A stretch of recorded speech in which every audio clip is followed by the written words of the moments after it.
சமீபத்தில் பாரதிய ஜனதா கட்சியில் இணைஞ்சிருக்கிற நடிகர் விசு தான். அப்படி என்ன பேசினார்னு பார்க்கலாம். இந்த எண்ணத்தை நான் சொல்லணும்னு ஆசைப்படுறேன். இப்போ கூட்டணி கொஞ்சம் சேர்ந்துருக்கு. அந்த கூட்டணியில் ஒரு தலைவர் வந்து கட்டு வெறி என்கிறாரு, கண்ணாடி வெறி என்கிறாரு. இதுக்கு 2 பேர் பயந்து போய் நீங்க நல்ல பாம்புட்ட போயிடாதீங்கன்னு சொல்றாரு. யார் நல்ல பாம்புங்கிறாரு? அவருக்கு நான் ஒன்று சொன்னேன், 3 மாடுங்க சேர்ந்து சிங்கப்பூருக்கு டூர் போகணும்னு டிசைட் பண்ணிட்டான். ஒன்று செத்து மாடு இங்கேயே சுற்றி வரும், ஒன்று உடம்பு மாடு கொஞ்சம் பெரிய ஏரியாவில் சுத்தம், ஒன்று கார்பரேஷன் துப்பு வண்டியில் அதை அழுகிற மாடு ஒரு ஏரியாவுக்கு சுற்றி வரும். போயாச்சு, ஒரு வாரம் ஆயாச்சு, தகவலே இல்லை.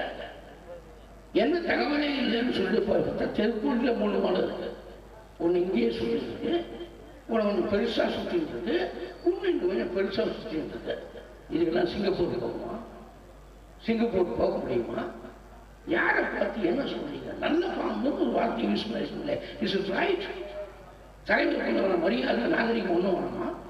உடனே என்ன கேட்காதீங்க, எனக்கு மாடுன்னு சொன்னீங்கன்னு. நான் பாம்புன்னு சொல்லலை, மாடுன்னு சொன்னேன். மாடை தெய்வமாக நினைக்கக்கூடிய ஒரு மேடை என்று நான் சொல்லிட்டு இருக்கேன்.